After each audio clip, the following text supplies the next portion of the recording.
Welcome back. You know, it's Friday, and we've got Shannon Becker in studio here to share his big three stories online. That's right. You can find them on our website, KOM News Now. Here's number 3 this week, the most talked about stories online, what everybody is watching and sharing.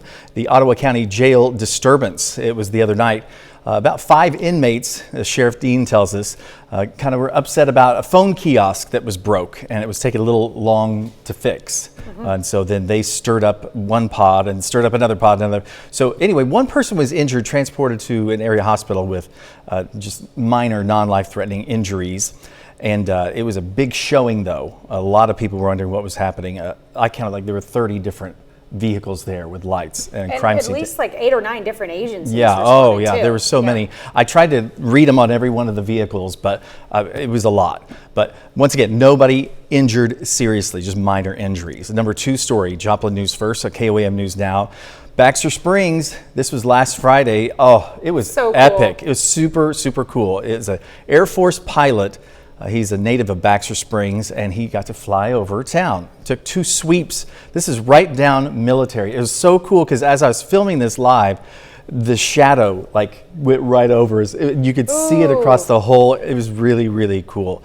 The what C-17, elevation is he flying at? 1,600 feet. 1,600 feet? Yeah, 1,600 feet. Wow. The elevation there. And then also, there's just so many cool things about it, I thought. But the C-17 is one of the biggest cargo planes that Air Force has. Yes. And then our number 1 story. Garth Brooks tickets, they're on sale today. It was last week's bonus story. This week it was number 1. Everybody's talking about this. Today's the day they go on sale? Yeah, today's the day they go on sale. Garth Brooks tickets, I think it's 10 a.m. More details, you can go to our website. The link is there, KOM News Now. It's going to be at the new amphitheater at Thunder Ridge. They've been working on an expansion there. It's owned by Bass Pro Shops and Big Cedar Lodge.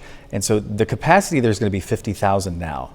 It overlooks Table Rock Lake, and in the distance you can see the Boston Mountains in Arkansas. So that's going to be amazing. First artist to play there at the newly expanded place there. Open with that Thunder Rolls.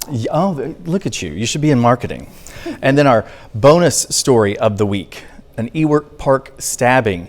This was a couple of weeks ago, but charges have been filed now for a 23-year-old Joplin man listed as homeless. And he has been charged with armed criminal action and other charges. It's the same charges that a man received just July 4th a year ago for an Ewart Park stabbing. He stabbed a man a year ago. It's a different guy, but he just was sentenced to 11 years in prison. Wow. Which is, I don't know really, I know there's a lot of things going on at Ewart Park after hours, so stay away from the park. But then the skate park is right across the creek from there, where the kids are all at. So here's a Joplin man in 2021 that is he pled guilty to a stabbing. He didn't get convicted. So watch out. Yeah, that's interesting. That's our bonus story of the week. KOM News Now, Joplin News First. If I could get that story out. Whew. There you go. I think I was going to get it out there. We appreciate everything that you do, and we'll have you back on our Fox show. I'll be there. All right. All right. We'll be right back.